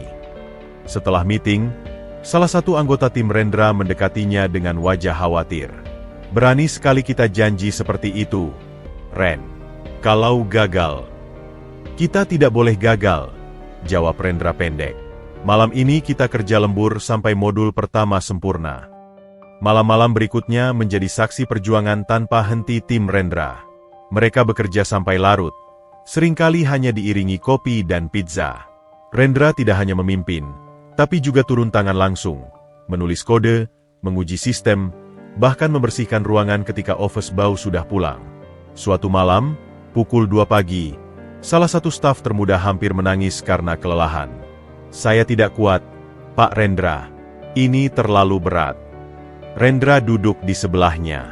"Dulu, waktu saya jadi gelandangan, saya pernah hampir menyerah. Tapi saya ingat kata ayah saya, hasil tidak pernah mengkhianati usaha." Ia menatap mata staf itu. "Kita hampir sampai. Percaya padaku." Minggu ketiga, bencana datang. Server utama mengalami crash karena beban yang terlalu berat. Seluruh sistem down. Klien dari grup Santoso marah-marah di telepon. "Ini memalukan. Kami akan batalkan kontrak," bentak manajer grup Santoso. Rendra tidak panik. "Tim, kita punya backup plan. Aktifkan server cadangan dan jalankan protokol emergency." Dalam 6 jam, sistem berhasil dipulihkan. Bahkan Rendra dan tim berhasil mengidentifikasi akar masalah dan memperbaikinya secara permanen. "Luar biasa," puji Kepala IT Grup Santoso keesokan harinya. "Tim internal kami butuh waktu seminggu untuk recover dari crash seperti itu." Di tengah semua tekanan, ujian terbesar justru datang dari dalam diri Rendra sendiri. Suatu malam, ia terbangun dengan keringat dingin, mimpi buruk tentang masa lalunya. Ia bermimpi kembali menjadi gelandangan, diusir dari setiap tempat, ditertawakan oleh semua orang. Pak Galih yang kebetulan menelepon untuk mengecek progres, bisa merasakan ada yang tidak berapa. "Kau baik-baik saja, Rendra?" "Jujur, Pak, saya lelah. Terkadang saya bertanya-tanya, apakah saya memang pantas untuk semua ini?" "Rendra, dengarkan baik-baik," kata Pak Galih dengan suara tegas. "Keraguan adalah hal normal. Tapi ingatlah, aku memilihmu bukan karena kasihan. Aku memilihmu karena kau punya sesuatu yang tidak bisa diajarkan. Ketahanan menghadapi kesulitan." Percakapan itu menyadarkan Rendra. Keesokan harinya, ia mengumpulkan seluruh tim. "Saya punya pengakuan. Saya juga pernah ragu dengan kemampuan sendiri. Tapi kemudian saya sadar, kita tidak perlu sempurna. Kita hanya perlu tidak pernah menyerah." Semangat baru menggelora di tim itu. Minggu-minggu berikutnya, progres meningkat drastis. Bahkan tim A dan B yang awalnya kesulitan mulai menunjukkan hasil positif. Di akhir bulan ketiga, sesuatu yang menakjubkan terjadi. Tidak hanya proyek grup Santoso yang berhasil menyelesaikan fase pertama tepat waktu, tapi 2 proyek lainnya juga menunjukkan kemajuan signifikan. Laporan akhir bulan menunjukkan efisiensi meningkat 35% untuk grup Santoso, laporkan Pak Wisnu dalam meeting evaluasi. Dan yang lebih hebat lagi, klien sangat puas dengan pelayanan kita. Malam itu, Rendra berdiri di depan jendela kantornya yang sekarang berada di lantai 7. Kota di bawahnya berkilauan dengan lampu-lampu, sama seperti malam-malam ketika ia dulu tidur di kolong jembatan. Tapi sekarang, segalanya berbeda. Ia mengambil foto orang tuanya dari dalam laci. "Ibu, Ayah, saya mulai mengerti sekarang. Setiap kesulitan yang kalian hadapi dulu, setiap perjuangan yang saya lalui, semuanya membawa saya ke sini. Perjuangan memang belum berakhir. Masih ada 2 proyek besar yang harus diselesaikan, dan tantangan baru pasti akan datang. Tapi Rendra kini tahu dengan pasti, tidak ada hal besar yang bisa dicapai tanpa perjuangan tanpa henti. Dan ia siap untuk terus berjuang." Pagi itu, gedung PT Maju Jaya bersama dipenuhi suasana yang berbeda. Para direktur dan seluruh staf berkumpul di aula utama untuk monthly review meeting yang kali ini terasa spesial. Rendra berdiri di depan presentasi, menatap para audiens yang dulu meragukannya, termasuk beberapa yang pernah menghinanya saat ia masih menjadi office bow. "Bapak-bapak dan ibu-ibu yang saya hormati," buka Rendra dengan suara mantap, "hari ini bukan sekadar laporan bulanan. Hari ini adalah bukti bahwa kerja keras tim dan keyakinan pada perubahan bisa membuahkan hasil luar biasa." Layar di belakangnya menampilkan grafik-grafik hijau yang melonjak tajam. Proyek transformasi digital grup Santoso yang awalnya diragukan banyak pihak, dalam 3 bulan berhasil meningkatkan efisiensi operasional mereka sebesar 35% dan mengurangi biaya administrasi sebesar 28%. Beberapa orang di ruangan itu berdecak kagum. Bahkan Pak Handoko dari HRD yang dulu meragukan Rendra kini mengangguk-angguk dengan approval. Yang lebih membanggakan, lanjut Rendra sambil mengganti slide, 2 proyek lainnya juga menunjukkan hasil signifikan. Proyek sistem dokumentasi pemerintah berhasil memangkas waktu proses dari rata-rata 14 hari menjadi hanya 3 hari. Sementara proyek untuk UMKM sudah menjangkau 150 pelaku usaha kecil dengan rata-rata peningkatan omset 45%. Pak Galih yang duduk di barisan depan tersenyum bangga. Ada yang ingin ditanyakan? Tanyanya pada para hadirin. Seorang direktur senior yang dulu paling vokal meragukan Rendra mengangkat tangan. Data ini sudah diaudit? Sudah, Pak. Jawab Rendra sambil menunjuk ke arah tim audit internal yang duduk di samping. Semua data sudah diverifikasi independen. Bahkan grup Santoso sudah menyetujui ekstensi kontrak untuk fase kedua dengan nilai 300% lebih besar dari fase pertama. Ruangan pun riuh dengan tepuk tangan. Beberapa staf yang dulu ikut meremehkan Rendra kini bertepuk tangan paling keras, dengan wajah-wajah yang campur aduk antara bangga dan malu. Setelah presentasi selesai, Pak Galih naik ke panggung. Bapak-bapak, ibu-ibu, hari ini adalah hari bersejarah bagi perusahaan kita. Bukan hanya karena keberhasilan proyek-proyek besar, tapi karena kita menyaksikan bukti nyata bahwa bakat dan potensi bisa datang dari mana saja. Ia menoleh ke arah Rendra. Atas prestasi luar biasa ini, dan dengan persetujuan Dewan Direksi, mulai hari ini Rendra secara resmi diangkat sebagai Direktur Muda Transformasi Digital. Posisi baru yang khusus kami buat untuk mengakomodir perkembangan bisnis kita ke depan. Rendra terkejut. Matanya berkaca-kaca. Saya tidak menyangka. Kau pantas, Nak, kata Pak Galih sambil menyodorkan plakat penghargaan. Usiamu mungkin masih muda, tapi visi dan kemampuanmu sudah melampaui banyak eksekutif senior. Acara dilanjutkan dengan resepsi kecil. Banyak yang datang memberikan selamat pada Rendra, termasuk para manajer yang dulu memandangnya sebelah mata. Maafkan kami dulu, Rendra, ucap Pak Wisnu dengan jujur. Kami terkecoh oleh penampilan luarmu yang waktu itu masih sederhana. Rendra tersenyum lapang. Tidak perlu minta maaf, Pak. Justru kritikan dan keraguan dari semua yang membuat saya semakin termotivasi. Di sudut ruangan, sekelompok staf junior berkerumun mengelilingi Rendra. Bagaimana caranya bisa sesukses ini, Pak Rendra? Tanya salah satu mereka. Rendra memandang mereka dengan mata berbinar. Kuncinya hanya satu, jangan pernah berhenti belajar, dan jangan pernah malu untuk mulai dari bawah. Dulu saya office blue, membersihkan toilet, menyapu lantai, menyiapkan kopi. Tapi setiap pekerjaan, sekecil apapun, adalah kesempatan untuk belajar.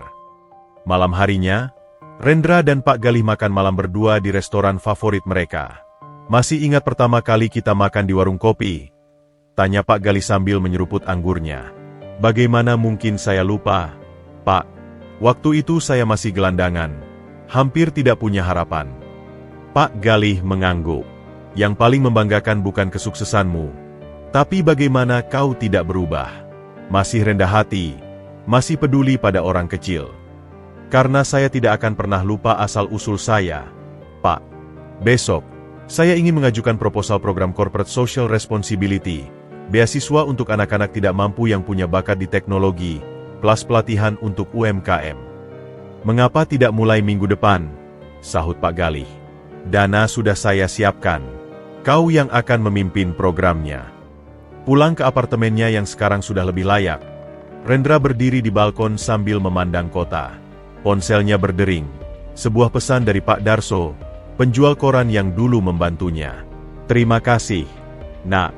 Berkat bantuanmu, anak saya bisa masuk sekolah teknik. Kami tidak akan pernah lupa kebaikanmu. Rendra tersenyum. Matanya kembali berkaca-kaca. Inilah kemenangan sejati, bukan hanya kesuksesan materi, tapi kemampuan untuk membantu orang lain seperti ia dulu dibantu. Ia mengambil foto orang tuanya yang selalu ia simpan di meja kerja. Ibu, ayah, akhirnya saya bisa membuktikan bahwa anak kalian tidak mengecewakan. Tapi ini bukan akhir. Ini baru awal. Kemenangan pertama ini bukan tentang jabatan atau kekayaan. Ini tentang membuktikan bahwa setiap orang pantas mendapat kesempatan, dan bahwa masa lalu tidak menentukan masa depan seseorang. Dan Rendra bertekad akan menggunakan posisi barunya untuk memberi kesempatan pada lebih banyak orang lagi. Malam itu, Rendra duduk sendirian di balkon apartemennya yang menghadap langsung ke gemerlap kota. Setahun sudah berlalu sejak ia diangkat sebagai direktur muda, dan hidupnya telah berubah drastis. Namun, di balik segala kesuksesan dan kemewahan, ada satu luka yang belum pernah sembuh. Kenangan pahit tentang rumah masa kecilnya yang direbut paksa. Dengan gemetar, ia membuka album foto digital di tabletnya. Foto-foto rumah kayu sederhana itu masih tersimpan rapi. Teras depan tempat ia duduk bersama ayahnya menikmati senja. Dapur tempat ibunya memasak dengan penuh cinta. Kamar kecil yang menyimpan semua kenangan masa kecilnya. Setiap gambar seperti menusuk-nusuk hatinya. Masih belum bisa melupakan rumah itu, ya? Tanya Pak Galih tiba-tiba dari balik pintu balkon. Ia datang tanpa pemberitahuan, seperti bisa membaca pikiran Rendra. Rendra terkejut, lalu menghela napas. Bagaimana mungkin saya melupakannya? Pak, itu bukan sekadar rumah. Itu adalah satu-satunya peninggalan orang tua saya yang seharusnya menjadi hak saya. Pak Galih duduk di sampingnya. Matanya penuh pengertian. Aku sudah memperhatikan perubahan sikapmu selama sebulan terakhir. Kau lebih pendiam, sering termenung. Apa kau sudah memutuskan sesuatu? Rendra menatap mentornya dengan mata berkaca-kaca. Saya ingin kembali, Pak. Saya ingin mengambil kembali apa yang menjadi hak saya. Tapi, suaranya terputus. Saya takut. Takut apa? Takut bahwa setelah sekian lama, saya tidak lagi punya kekuatan hukum untuk merebutnya kembali. Takut bahwa Paman Sodik sudah menjualnya. Atau yang paling parah, takut bahwa saya ternyata tidak cukup kuat secara mental untuk menghadapi masa lalu saya. Pak Galih meletakkan tangan di bahu Rendra. Dengarkan baik-baik. Nak, selama setahun ini, aku tidak hanya mengajarmu tentang bisnis. Aku juga menyiapkan segala sesuatu untuk hari ini. Dari dalam tas kulitnya, Pak Galih mengeluarkan setumpuk dokumen. Aku sudah menyewa pengacara terbaik untuk meneliti kasusmu. Kami sudah mengumpulkan bukti-bukti kuat, termasuk laporan notaris palsu yang bekerja sama dengan Paman Sodik, dan beberapa saksi yang mau bersaksi bahwa orang tuamu tidak pernah berhutang. Rendra memandangi dokumen-dokumen itu dengan tak percaya. Bapak sudah menyiapkan semua ini sejak kapan? Sejak pertama kali kau bercerita padaku di warung kopi dulu, jawab Pak Galih dengan senyum. Aku tahu suatu hari nanti kau akan siap secara mental untuk menghadapi ini. Dan sekarang, waktunya telah tiba. Mereka berdua kemudian membahas strategi hingga larut malam. Pak Galih, dengan pengalaman bisnisnya yang luas, merancang pendekatan yang matang. Kita tidak akan langsung konfrontasi, jelas Pak Galih sambil membuat diagram di whiteboard. Pertama, kita kumpulkan semua bukti dan pastikan posisi hukum kita kuat. Kedua, kita gunakan pendekatan psikologis. Tunjukkan padanya bahwa kau sekarang adalah orang yang berbeda. Terkadang, ketakutan akan hal yang tidak diketahui lebih efektif daripada ancaman langsung. Tapi saya tidak ingin menyakitinya, Pak, bantah Rendra. Saya hanya ingin keadilan. Rumah itu adalah hak saya. Dan itulah yang membedakan dirimu dengan orang sepertinya. Puji Pak Galih. Kau tidak ingin balas dendam, kau hanya ingin kebenaran. Minggu-minggu berikutnya diisi dengan persiapan intensif. Tim hukum Pak Galih bekerja mengumpulkan bukti, sementara Rendra mempersiapkan diri secara mental. Ia bahkan berkonsultasi dengan psikolog untuk mengatasi trauma masa lalunya. Suatu sore, Rendra mendapat kabar mengejutkan. Pak Rendra, berdasarkan investigasi terbaru, rumah Bapak masih utuh. Lapor pengacara melalui video call. Tapi Paman Sodik sudah menggadaikan sertifikatnya ke bank untuk modal usaha. Dan usahanya sedang bermasalah. Berarti dia dalam posisi terdesak, analisa Pak Galih. Ini bisa menguntungkan kita, tapi juga berbahaya. Orang terdesak bisa melakukan hal-hal nekat. Rendra mengangguk. Wajahnya menunjukkan determinasi. Saya siap menghadapinya.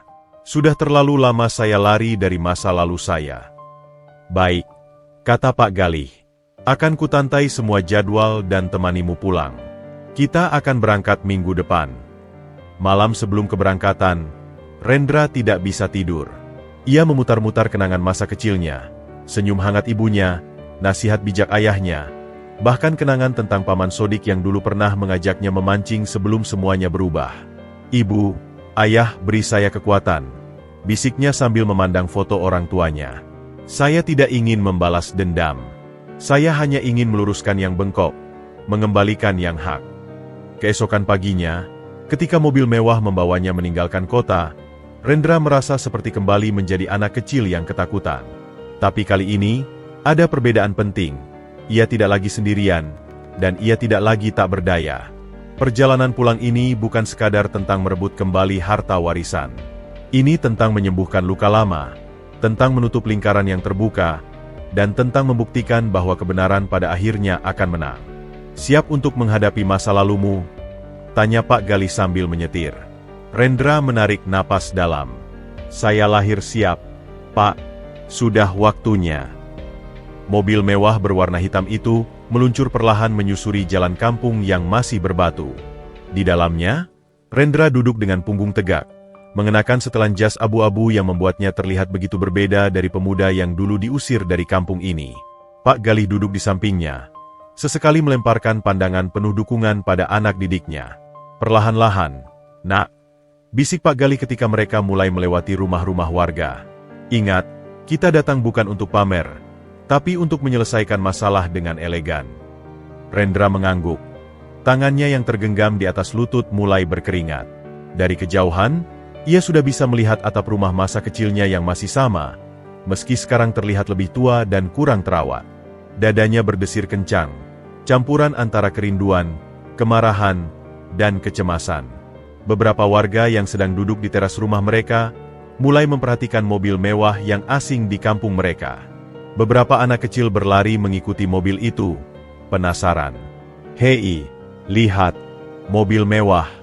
teriak salah satu anak. Seorang wanita paruh baya yang sedang menjemur pakaian tiba-tiba terkesima. Itu Rendra, anaknya Pak Surya yang dulu diusir Sodik." Kabar itu menyebar seperti api. Dalam hitungan menit, sudah ada kerumunan warga yang berkumpul, memperhatikan dengan penuh rasa ingin tahu.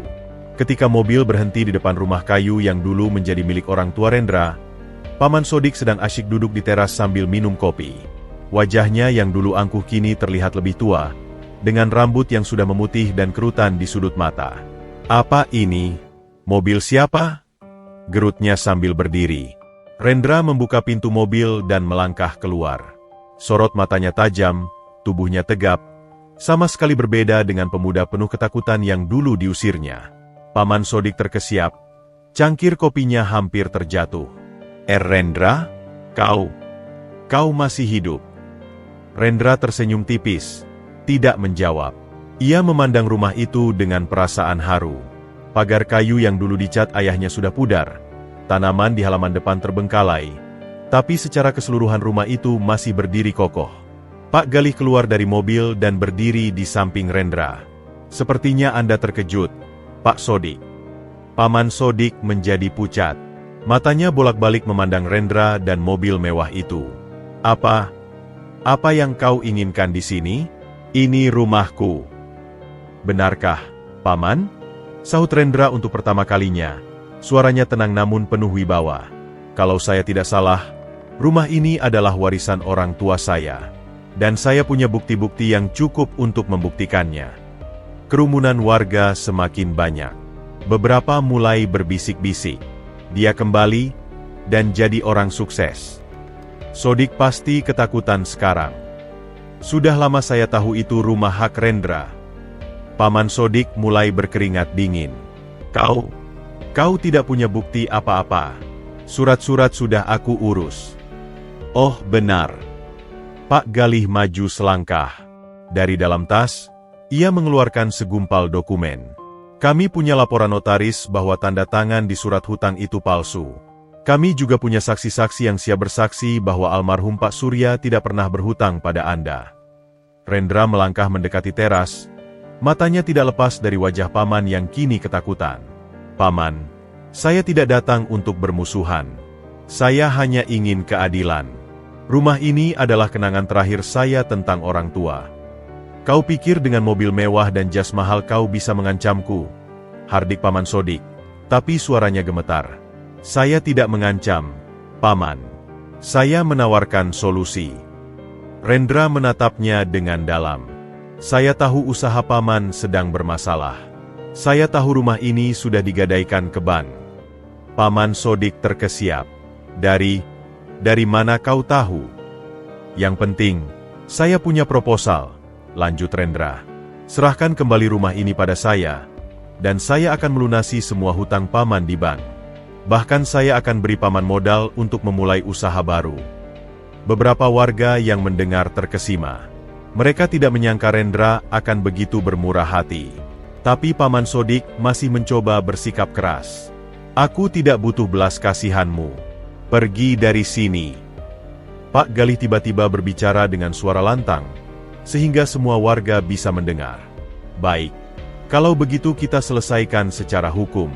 Tapi ingat, Pak Sodik, pemalsuan dokumen dan penggelapan harta warisan bisa dihukum penjara minimal 5 tahun. Wajah Paman Sodik berubah pucat pasi. Kakinya gemetar, dan ia harus berpegangan pada kursi. Rendra memandangnya dengan kasihan. Saya tidak ingin melihat Paman di penjara. Saya hanya ingin rumah orang tua saya kembali. Itu saja. Dalam diam yang mencekam, tetes air mata mengalir di pipi Paman Sodik. Semua kesombongan dan kekerasannya runtuh dalam sekejap. Aku minta maaf, Rendra, katanya dengan suara bergetar. Aku memang mengambil rumah ini dengan tidak benar. Tapi waktu itu aku sedang putus asa. Istriku sakit, usahaku bangkrut. Rendra menghela napas. Saya tahu, Paman. Tapi cara yang Paman pilih salah. Ia melangkah naik ke teras, berdiri tepat di depan pintu rumah yang dulu menjadi saksi bisu kebahagiaan keluarganya. Dengan suara yang jelas, ia berkata kepada semua warga yang hadir. Bapak-bapak, ibu-ibu, terima kasih sudah datang. Saya kembali bukan untuk pamer atau menyombongkan diri. Saya kembali untuk menegakkan keadilan, tapi juga untuk memaafkan. Ia menoleh ke Paman Sodik. Saya terima permintaan maaf Paman. Dan tawaran saya masih berlaku. Saya akan lunasi hutang Paman dan beri modal usaha, asalkan rumah ini dikembalikan pada saya. Paman Sodik menangis tersedu-sedu, tidak mampu berkata-kata. Ia hanya bisa mengangguk lemah. Dalam sekejap, seluruh kerumunan warga bertepuk tangan. Beberapa bahkan menitikkan air mata haru. Pak Galih mendekat, berbisik pada Rendra. Kau membuat keputusan yang sangat dewasa, Nak. Ayahmu pasti bangga. Rendra memandang rumah yang akhirnya kembali menjadi haknya.